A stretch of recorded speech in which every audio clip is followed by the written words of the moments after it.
Video को like करें, channel को सब्सक्राइब कर बेल आइकन जरूर दबाएं हमारी न्यू वीडियो नोटिफिकेशन पाने के लिए। Hello students, welcome to my channel Gautam की क्लास। तो आज मैं बीए सेकेंड ईयर वालों के लिए सोशियोलॉजी से most important and long answer type questions लेकर आया हूं, जो कि आपके एग्जाम के लिए मोस्ट इंपोर्टेंट क्वेश्चन हैं।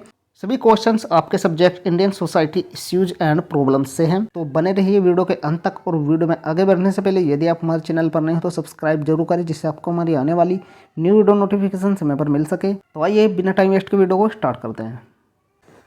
यहाँ पर आपका फर्स्ट क्वेश्चन लिया हमने, निर्धनता की परिभाषा दीजिए। भारत में निर्धनता के प्रमुख सामाजिक आर्थिक कारणों का उल्लेख कीजिए, अथवा निर्धनता को परिभाषित कीजिए। भारत में निर्धनता के विविध कारणों का वर्णन कीजिए, अथवा भारत में गरीबी के कारणों पर प्रकाश डालिए। किसी भी प्रकार से एग्जाम में क्वेश्चन देखने को मिल सकता है। इसका उत्तर हो जाएगा, किसी राष्ट्र का विकास उसकी आर्थिक स्थिति पर निर्भर करता है। यदि राष्ट्र की आर्थिक स्थिति सुदृढ़ तथा संपन्न है तो वह अपने नागरिकों के कल्याण के लिए हर प्रकार का आयोजन कर सकता है। संपन्न और सुदृढ़ राष्ट्र के नागरिक शिक्षित, स्वस्थ तथा प्रतिभावान होते हैं। इसके विपरीत यदि राष्ट्र की आर्थिक स्थिति दुर्बल है तो वहाँ के नागरिक निरक्षर, अस्वस्थ तथा उदासीन होंगे। उनमें नागरिक उत्तरदायित्वों को पूरा करने की क्षमता भी नहीं होगी। किसी राष्ट्र की दुर्बल आर्थिक स्थिति उसकी सुरक्षा के लिए खतरा उत्पन्न कर देती है। संक्षेप में कह सकते हैं कि राष्ट्रव्यापी निर्धनता एक अभिशाप है जो देश के सामाजिक तथा राजनीतिक संगठन को दुर्बल बना देती है। तो आपको थोड़ा बहुत इसके बारे में लिखना है। इसके बाद आपको निर्धनता का अर्थ और इसकी परिभाषाएं लिखनी है। निर्धनता का अर्थ होता है, सामान्य अर्थों में निर्धनता मनुष्य की वह दशा है जिसमें वह अपनी न्यूनतम मूल आवश्यकताओं की पूर्ति करने में असमर्थ होता है। अन्य शब्दों में कह सकते हैं कि समाज में जब व्यक्तियों का एक विशाल समूह अपने दैनिक जीवन की न्यूनतम आवश्यकताओं की पूर्ति में असफल रहता है तो इस स्थिति को हम निर्धनता के नाम से संबोधित करते हैं। इसकी कुछ परिभाषा विद्वानों ने भी दी है, आप इसकी परिभाषा याद रख सकते हैं। 2-3 विद्वानों द्वारा दी गई परिभाषा आप इसमें याद रख सकते हैं। बाकी हम नेक्स्ट देखते हैं। यहाँ पर सिर्फ मैं आपको टॉपिक ही बताऊँगा। पीडीएफ आपको टेलीग्राम पर अवेलेबल हो जाएगी, आप वहां से जाकर पीडीएफ डाउनलोड कर सकते हैं। इसके बाद आपको लिखना है भारत में निर्धनता के सामाजिक कारण। यदि आपके एग्जाम में पूछे जाते हैं कि निर्धनता के सामाजिक कारण बताइए तो आपको ये कारण लिखने हैं, आपको टॉपिक डालकर कारण लिखने हैं। पहला यहाँ पर दिया गया है कि बाह्य आडंबर और शान शौकत, यह भी एक बहुत बड़ा कारण है भारत में निर्धनता का। दूसरा है कर्म कांडों पर धन का अपव्यय करना और दोषपूर्ण शिक्षा प्रणाली, गंदी बस्तियाँ। पांचवा हो जाएगा युद्ध और छठा हो जाएगा सांप्रदायिक दंगे। निर्धनता के लिए सबसे बड़े कारण हैं। इसके बाद यहाँ पर निर्धनता के आर्थिक कारण भी है जो कि भारत में देखने को मिलते हैं। निर्धनता के आर्थिक कारण आपको लिख देने हैं, जैसे कि यहाँ पर दिया गया है खेती का पिछड़ापन, ये भी निर्धनता का एक आर्थिक कारण है। दूसरा है उद्योगों की पिछड़ी दशा। तीसरा है परिवहन और संचार के साधनों का असमान वितरण। चौथा है यहाँ पर पूंजी का दोषपूर्ण संचय। इसके बाद पाँचवा है प्राकृतिक साधनों का उपयोग न किया जाना। तो ये कुछ आर्थिक कारण हैं भारत में निर्धनता के, आपको याद रख लेना। यदि आपके एग्जाम में पूछे जाते हैं तो आपको लिखने होंगे। इसके बाद यहाँ पर नेक्स्ट क्वेश्चन है, अन्य पिछड़े वर्गों की अवधारणा स्पष्ट कीजिए, या अन्य पिछड़े वर्गों से आप क्या समझते हैं, इनकी प्रमुख समस्याएं बताइए, अथवा भारत में अन्य पिछड़े वर्गों पर एक लेख लिखिए। तो सबसे पहले आपको अन्य पिछड़ा वर्ग के बारे में यहाँ पर लिखना होगा। तो यहाँ पर दिया गया है, कमज़ोर वर्गों में अनुसूचित जातियों के अतिरिक्त अन्य पिछड़े वर्ग भी महत्वपूर्ण स्थान रखते हैं। इन वर्गों को भी शिक्षा व रोजगार में कुछ विशेषाधिकार प्राप्त है, परंतु इन्हें अनुसूचित जातियों व जनजातियों की तरह सुरक्षित निर्वाचन क्षेत्रों से चुनाव द्वारा राजनीतिक प्रतिनिधित्व का अधिकार प्राप्त नहीं है। अन्य पिछड़े वर्गों का निर्धारण 2 प्रमुख आधारों पर किया गया है। प्रथम जाति और द्वितीय व्यवसाय, यानी 2 आधारों पर अन्य पिछड़ा वर्गों का निर्धारण किया जाता है। पहला है जाति और दूसरा व्यवसाय। जाति की दृष्टि से ये वर्ग अनुसूचित जातियों से उच्च स्थान रखते हैं, और व्यवसाय की बात करें तो व्यवसाय की दृष्टि से भी इनका व्यवसाय अस्पृश्यों जैसा नहीं रहा है। इन वर्गों में अधिकांशतः मध्य स्तर की कृषक जातियों को सम्मिलित किया गया है। इसके बाद यहाँ पर अन्य पिछड़ा वर्ग की अवधारणा है। अवधारणा के बारे में आपको लिख देना है। यदि आपके एग्जाम में पूछा जाता है कि अन्य पिछड़ा वर्ग की अवधारणा लिखिए तो आपको इसकी अवधारणा लिख देनी है, नहीं तो आप छोड़ भी सकते हैं। दिया गया है यहाँ पर, पहले अस्पृश्यों व अन्य पिछड़े वर्गों के लिए संयुक्त रूप से दलित वर्ग शब्द का प्रयोग किया जाता था तथा इन्हें परिभाषित करने का कोई स्पष्ट आधार नहीं था। 1948 ईस्वी में यह महसूस किया गया कि एक पिछड़ा वर्ग कमीशन बनाया जाए जो पूरे देश में उन हिंदू एवं मुस्लिम जातियों का पता लगाए जो शिक्षा, सामाजिक व आर्थिक दृष्टि से पिछड़ी हुई है। ये कमीशन वस्तुतः 1953 में बनाया गया था। विश्वविद्यालय शिक्षा आयोग 1948-49 ने भी पिछड़े वर्गों हेतु सुरक्षित स्थान रखने पर बल दिया। 1947 में बिहार सरकार ने पिछड़े वर्गों हेतु हाई स्कूल के पश्चात शिक्षा सुविधाओं की घोषणा की तथा 1955 ईस्वी में इन वर्गों की सूची भी घोषित की। इस सूची में प्रदेश के 60% उपजातियों को स्थान दिया गया। 1948 ईस्वी में उत्तर प्रदेश सरकार ने 56 जातियों की सूची घोषित की जो अन्य पिछड़े वर्गों के अंतर्गत आती थी तथा उन्हें शिक्षा में कुछ सुविधाएं प्रदान की गई। इस प्रकार संविधान निर्माण से पहले भी अन्य पिछड़े वर्गों की धारणा भारतीय समाज में विद्यमान रही। यहाँ पर आप देख सकते हैं संविधान की धारा 340 राष्ट्रपति को तथा धाराएं 15, 4 व 6 राज्य सरकारों को इन वर्गों की समस्या का पता लगाने हेतु कमीशन की नियुक्ति करने व विशेष सुविधाएं प्रदान करने का प्रावधान करती है। भारत के राष्ट्रपति द्वारा 1953 ईस्वी में काका कालेलकर की अध्यक्षता में नियुक्त कमीशन ने पिछड़ेपन के निर्धारण हेतु 4 आधार रखे। वे 4 आधार कौन कौन से? पहला है यहाँ पर जातीय संस्था में निम्न स्थिति, दूसरा है शिक्षा के क्षेत्र में पिछड़ापन, तीसरा है सरकारी नौकरियों में अपर्याप्त प्रतिनिधित्व, चौथा है यहाँ पर व्यापार वाणिज्य व उद्योग के क्षेत्र में अपर्याप्त प्रतिनिधित्व। इसके बाद यहाँ पर अन्य पिछड़ा वर्गों की प्रमुख समस्याएं हैं। आप प्रमुख समस्याएं याद रख सकते हैं। पहला है यहाँ पर आर्थिक पिछड़ेपन की समस्या, दूसरा है शिक्षा के क्षेत्र में पिछड़ेपन की समस्या, तीसरा है राजनीतिक उत्पीड़न की समस्या, चौथा है यहाँ पर शोषण एवं अत्याचार की समस्या। इसके बाद यहाँ पर नेक्स्ट क्वेश्चन है, दलित से आप क्या समझते हैं, उनकी समस्याओं को बताइए, या दलित से क्या आशय है, इसकी समस्याओं का विस्तृत वर्णन कीजिए। तो सबसे पहले आपको याद रखना होगा कि दलित कौन है। दलित शब्द का अर्थ उस व्यक्ति या व्यक्तियों की श्रेणी या वर्ग से है जिसका समाज में अत्यंत निम्न स्थान है, जो उत्पीड़न का शिकार है तथा जिसका जीवन अभाव, दुख व अपमान का जीवन है। जब हम दलित शब्द का प्रयोग करते हैं तो हमारा अभिप्राय कमजोर वर्गों के उन लोगों से हैं जिनकी आर्थिक स्थिति अत्यंत निम्न है। विकिपीडिया दी फ्री एनसाइक्लोपीडिया में दलित शब्द की उत्पत्ति के बारे में लिखा गया है कि यह शब्द संस्कृत से लिया गया है जिसका अर्थ पिसा हुआ या कुचला हुआ या रोंदा हुआ अथवा टुकड़ों में टूटा हुआ है। इसी शब्दकोश में यह भी लिखा गया है कि इस शब्द का प्रयोग सर्वप्रथम ज्योतिबा फूले ने 19वीं शताब्दी में भूतपूर्व अस्पृश्यों के सवर्ण हिंदुओं द्वारा उत्पीड़न के संदर्भ में किया था। सवर्ण हिंदू दलितों पर इतना अधिक अत्याचार करते रहे हैं कि उन्हें काफ़ी अपमानजनक जीवन व्यतीत करने के लिए विवश किया जाता रहा है। अब भारत के उच्चतम न्यायालय ने दलित शब्द को असंवैधानिक करार दिया है। अपनी अत्यंत निम्न स्थिति के कारण समाज का कुचला हुआ यह वर्ग, जिसे आज दलित कहा जाता है, न केवल सवर्ण द्विज जातियों अपितु मुसलमानों तथा अंग्रेज शासकों की राजनीतिक एवं धार्मिक शोषण की चक्की में पिसता रहा है। बाकी यहाँ पर आप पढ़ सकते हैं इनके बारे में। इसके बाद दलितों की कुछ प्रमुख समस्याएं हैं, वे आपको याद रखनी है कि पहली समस्याएं हैं अस्पृश्यता की समस्या, दूसरी आर्थिक पिछड़ापन की समस्या, तीसरा है शैक्षिक पिछड़ापन, चौथा है राजनीतिक उत्पीड़न की समस्या, पांचवा है शोषण एवं अत्याचार की समस्या। आपको इनके बारे में पढ़ लेना है। इसके बाद दलितों के उत्थान के लिए सुझाव है जो सरकार द्वारा चलाए जा रहे हैं। यद्यपि केंद्र सरकार, राज्य सरकारों, Akhil Bharatiya Harijan Sevak Sangh, Arya Samaj, Ramakrishna mission, red cross आदि ने दलितोद्धार के लिए भरसक प्रयास किए हैं, तथापि इनकी स्थिति में अधिक सुधार नहीं हुआ है। इसका कारण इन लोगों की दरिद्रता, शैक्षिक एवं रोजगार की दृष्टि से पिछड़ापन तथा राजनीतिक चेतना का अभाव है। दलितों के उत्थान के लिए कुछ प्रभावशाली सुझाव निम्न प्रकार हैं। ये आपको याद रख लेने हैं। यदि आपके एग्जाम में पूछे जाते हैं तो आपको एग्जाम में ये सभी लिखने होंगे। आपको इन्हें याद कर लेना है। PDF आपको टेलीग्राम पर मिल जाएगी। बाकी हम यहाँ पर नेक्स्ट क्वेश्चन देखते हैं। दहेज प्रथा से आप क्या समझते हैं, इसके प्रमुख कारणों को संक्षेप में बताते हुए इसके समाधान हेतु सुझाव दीजिए। ये अनेक प्रकार से आपका क्वेश्चन एग्जाम में देखने को मिलता है। भारतीय समाज में दहेज प्रथा की समस्या और उसके दुष्परिणामों की विवेचना कीजिए, या दहेज प्रथा के दुष्परिणाम क्या व्याख्या कीजिए। दहेज निरोधक अधिनियम 1961 पर एक टिप्पणी लिखिए, अथवा दहेज प्रथा के 2 कुप्रभाव लिखिए। यह शॉर्ट में भी आपके पूछा जाता है कि दहेज प्रथा के 2 कुप्रभाव लिखिए। तो इस प्रकार के क्वेश्चन का आंसर आपको दीर्घ उत्तरीय प्रश्न में देना है। इसका उत्तर लिखना है आपको। हिंदू समाज को जिस प्रथा से अत्यधिक क्षति उठानी पड़ती है वह है दहेज प्रथा। यह भारतीय समाज में पाए जाने वाला एक ऐसा अभिशाप है जो आज भी सरकारी एवं गैर सरकारी प्रयासों के बावजूद एक समस्या बना हुआ है। दहेज प्रथा नामक सामाजिक समस्या को पूर्ण रूप से समझने के लिए सर्वप्रथम दहेज का अर्थ जानना उचित होगा।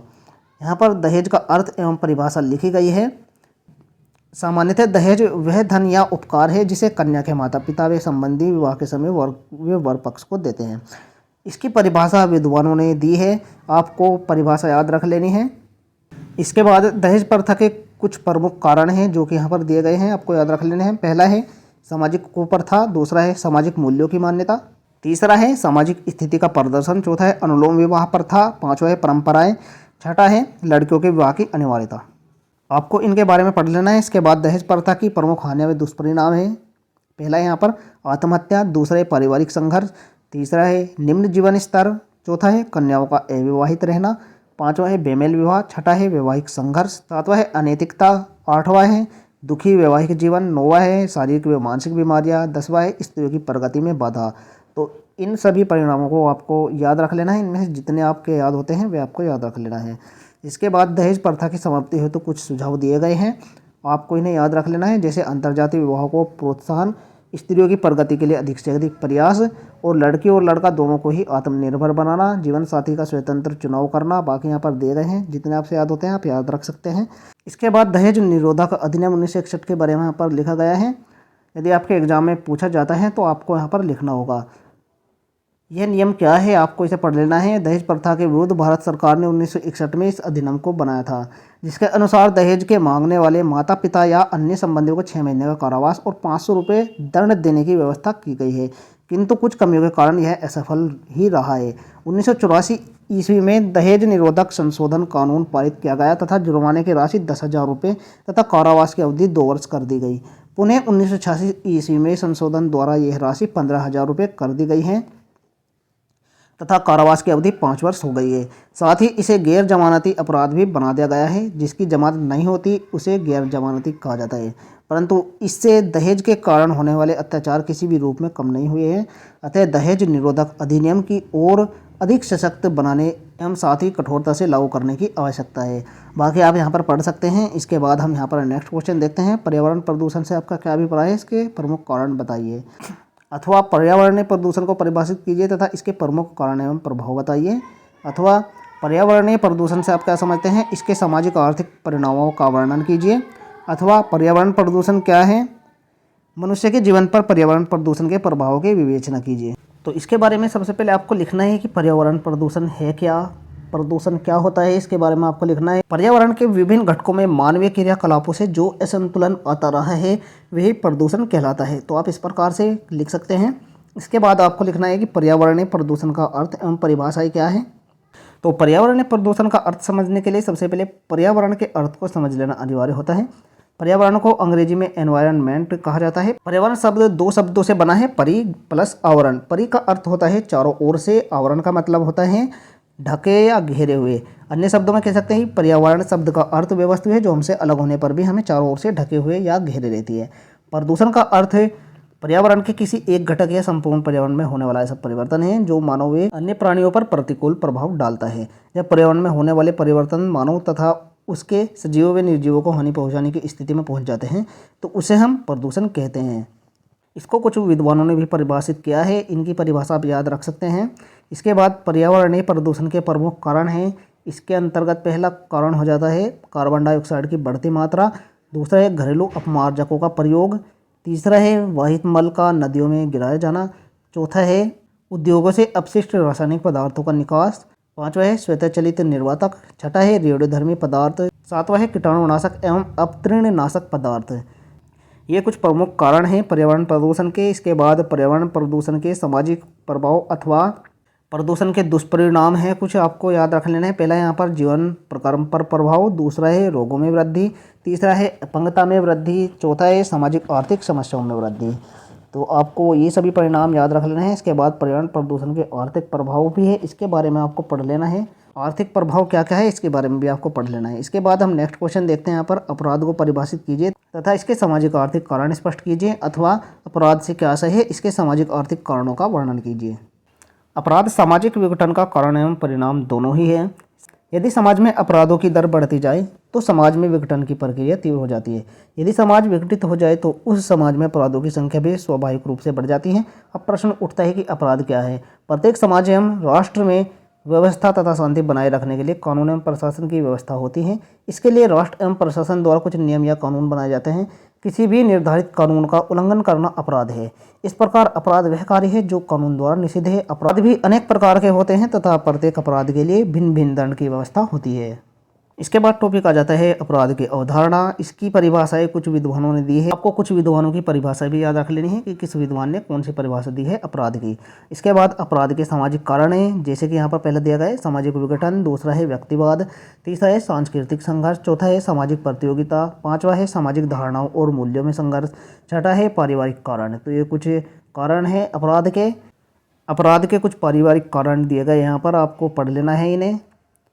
इसके बाद सातवां है धर्म और अंधविश्वास, आठवां है सामाजिक प्रथाएं और रीति रिवाज, नौवां है चलचित्र और सस्ता साहित्य, 10वां है युद्ध। ये अपराध के कुछ सामाजिक कारण हैं। यदि आपके एग्जाम में सामाजिक अपराध पूछे जाते हैं तो आपको सामाजिक अपराध ही लिखने हैं। इसके बाद अपराध के कुछ आर्थिक कारण भी हैं, जैसे पहले दिया गया है निर्धनता, दूसरा है आर्थिक प्रतियोगिता, तीसरा है धन का लालच, चौथा है बेरोजगारी, पांचवा है बिना श्रम के धन प्राप्त करने की इच्छा, छठा है अत्यधिक आवश्यकताएं, सातवां है नगरीकरण तथा घनी आबादी। इसके बाद आठवां है यहाँ पर औद्योगिकरण, नौवां है यहाँ पर व्यापार चक्र। तो ये कुछ अपराध के आर्थिक कारण हैं, आपको सभी के बारे में यहाँ पर पढ़ लेना है। बाकी हम यहाँ पर नेक्स्ट क्वेश्चन देखते हैं। आत्महत्या से आप क्या समझते हैं? आत्महत्या के कारणों पर प्रकाश डालिए।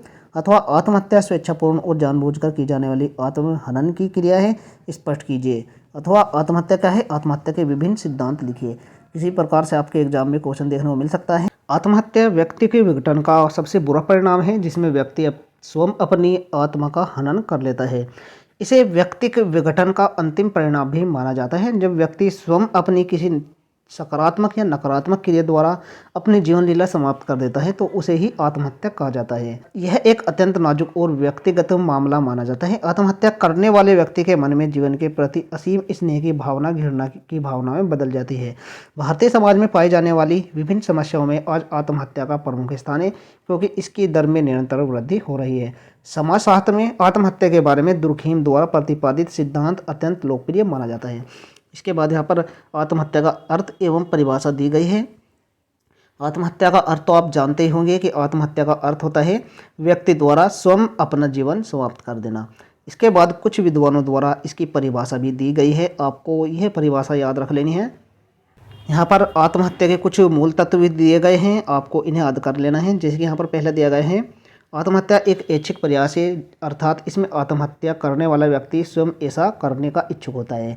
दूसरी है आत्महत्या जागरूक अवस्था का परिणाम है। तीसरा है आत्महत्या व्यक्ति द्वारा स्वयं किसी नकारात्मक या सकारात्मक क्रिया द्वारा अपना जीवन हनन करना है। यह एक व्यक्ति के विघटन का चरम रूप है। आत्महत्या करने वाला अपनी क्रिया के परिणामों के बारे में जागरूक होता है। इसके बाद आत्महत्या से संबंधित कारण तथा दशाएं दी गई है, जिनमें यहाँ पर पहली दशा दी गई है शारीरिक दशाएं, उसके बाद दूसरी दी गई है मानसिक दशाएं, तीसरी है पारिवारिक दशाएं, चौथी है आर्थिक दशाएं, पांचवी है भौगोलिक दशाएं, पांचवी यहाँ पर भौगोलिक दशाएं, छठी है यहाँ पर पारिस्थितिकीय दशाएं, सातवीं है धार्मिक दशाएं। आपको इन दशाओं को याद कर लेना है, आपको इनके बारे में पढ़ लेना है। टॉपिक आपको जरूर याद रखने हैं सभी के। ये कुछ आत्महत्या की दशाएं थी। आपको सभी के उत्तर में टॉपिक जरूर याद रखने हैं, क्योंकि टॉपिक से ही आपको आइडिया हो जाता है कि आपको एग्जाम में लिखना क्या है। तो आपको इस प्रकार से इसका उत्तर लिखना है। बाकी हम यहाँ पर नेक्स्ट क्वेश्चन देखते हैं। साइबर अपराध किसे कहते हैं? इसके प्रमुख प्रकार बताइए, अथवा साइबर अपराध को परिभाषित कीजिए तथा भारत में इसकी घटनाओं की व्याख्या कीजिए। तो आज का युग सूचना प्रौद्योगिकी यानी इंफॉर्मेशन टेक्नोलॉजी का युग है। मानवीय कार्यों के लगभग प्रत्येक क्षेत्र में सूचना और संचार प्रौद्योगिकी ने अपनी पहुंच बना ली है। इस क्षेत्र में निवेश का अन्य क्षेत्रों की तुलना में कई गुना लाभ प्राप्त होता है, जिससे अर्थव्यवस्था तेजी से आगे बढ़ती है। वस्तुतः आज ई प्रशासन के क्षेत्र में विकास को राष्ट्रों के विकास से जोड़ा जा रहा है। भारत में भी पिछले कुछ वर्षों में सूचना एवं संचार प्रौद्योगिकी के क्षेत्र में उल्लेखनीय प्रगति हुई है। साइबर अपराध को सूचना प्रौद्योगिकी की ही देन माना जाता है। साइबर अपराध का अर्थ क्या होता है, यह आपको जरूर जानना चाहिए। एक और सूचना प्रौद्योगिकी के क्षेत्र में हुई प्रगति ने विश्व को जोड़ने में महत्वपूर्ण भूमिका निभाई है, तो दूसरी ओर इससे अपराध के क्षेत्र में नवीन प्रकार के अपराधों का जन्म हुआ है। साइबर क्राइम का संबंध सूचना प्रौद्योगिकी के महत्वपूर्ण उपकरण कंप्यूटर द्वारा होने वाली सूचनाओं के आदान प्रदान एवं व्यापारिक लेन देन से है। इंटरनेट संचार के प्रमुख माध्यम के रूप में उभरा है। इस मुक्त प्रणाली में सूचनाओं के आदान प्रदान के लिए आवश्यक है कि डिजिटल जानकारी किसी अनचाहे व्यक्ति के हाथ में पड़ने से बचाने के लिए सुरक्षा प्रणाली स्थापित हो। जनता में इस माध्यम के इस्तेमाल से व्यापार, संचार, मनोरंजन, सॉफ्टवेयर विकास करने के प्रति विश्वास ही जरूरी नहीं, अपितु प्रशासन में भी पूरा विश्वास आवश्यक है, ताकि वह इसका प्रभावशाली ढंग से दुरुपयोग रोक सके। साइबर अपराध मुख्यतः इलेक्ट्रॉनिक संचार माध्यमों द्वारा सूचनाओं के आदान प्रदान, विशेष रूप से ईमेल एवं व्यापार के दुरुपयोग से संबंधित है। बाकी आपको इसके बारे में पढ़ लेना है। इसके बाद साइबर अपराधों के कुछ प्रकार दिए गए हैं यहाँ पर। जैसे पहला दिया गया है कंप्यूटर आधारित प्रलेखों के साथ हेरफेर। दूसरा है कंप्यूटर सिस्टम को अपने नियंत्रण में लेना। तीसरा है अश्लील सामग्री का प्रकाशन। चौथा है यहाँ पर स्टॉकिंग, डाटा डिडलिंग एवं फिकरिंग। इसके बाद भारत में साइबर अपराध की कुछ घटनाएं हुई है। यदि आपके एग्जाम में पूछा जाता है तो आपको इसका उत्तर लिखना है। जैसे यहाँ पर दिया गया है, लंदन ब्रिंगटन यूनिवर्सिटी के अनुसंधानकर्ताओं ने अपने एक अध्ययन के बाद निष्कर्ष निकाला है कि भारत में तेजी से साइबर अपराध बढ़ रहे हैं। इन अपराधों में देश में चलने वाले कॉल सेंटरों की भूमिका अधिक पाई गई है। Crime online, cyber crime and illegal innovation शीर्षक से प्रकाशित इस अध्ययन में कहा गया है कि भारत, रूस, चीन और ब्राज़ील में साइबर अपराध विशेष चिंता की बात है। अध्ययन का नेतृत्व करने वाले प्रोफेसर हॉवर्ड रश के अनुसार भारत में समूहों और व्यक्तियों के बीच प्रतिस्पर्धा की तैयारियों के साथ साइबर अपराध तेजी से बढ़ रहा है, जिसका एक कारण देश में प्रौद्योगिकी एवं सॉफ्टवेयर विकास का कार्य भी है। रिपोर्ट में कहा गया है कि हाल के वर्षों में साइबर अपराध में तेज बढ़ोतरी हुई है। इसमें दावा किया गया है कि स्पैम, हैकिंग और धोखाधड़ी के सूचित मामलों की संख्या 2004 से 2007 में 50 गुना बढ़ी है। रिपोर्ट में कहा गया है, हाल की एक रिपोर्ट में भारत को 2008 में फिशिंग वेबसाइट शुरू करने के मामले में 14वां देश आंका गया था। इसके अतिरिक्त भारत में फल फूल रहे कॉल सेंटर डाटा हासिल करने की साइबर आपराधिक गतिविधि के लिए उपयुक्त माहौल बना रहे हैं। रिपोर्ट में कहा गया है कि समस्या की व्यापकता को देखते हुए साइबर अपराध के प्रति अंतर्राष्ट्रीय प्रतिक्रिया कमजोर रही है। भविष्य के साइबर अपराधों के मुकाबले के लिए तैयारियों के कोई संकेत नहीं है। इसमें कहा गया है, समुचित और प्रभावशाली तरीके से सामूहिक तौर पर प्रतिक्रिया देने में देश समस्याओं का सामना करते हैं। तो ये कुछ घटनाएं थी जो कि भारत में घटी जा रही है। तो आपके सिलेबस से जितने भी most important long answer type question से मैंने आपको सभी बता दिए हैं। इस वीडियो की PDF आपको टेलीग्राम पर अवेलेबल हो जाएगी, आप वहां से जाकर डाउनलोड कर सकते हैं। आशा करता हूं आपको ये वीडियो हेल्पफुल लगी होगी। वीडियो पसंद आई हो तो लाइक जरूर करें, चैनल पर नहीं हो तो सब्सक्राइब जरूर करें, जिससे आपको हमारी आने वाली न्यू वीडियो नोटिफिकेशन समय पर मिल सके। मिलते हैं ऐसी न्यू वीडियो के साथ, तब तक के लिए बाय बाय, टेक केयर।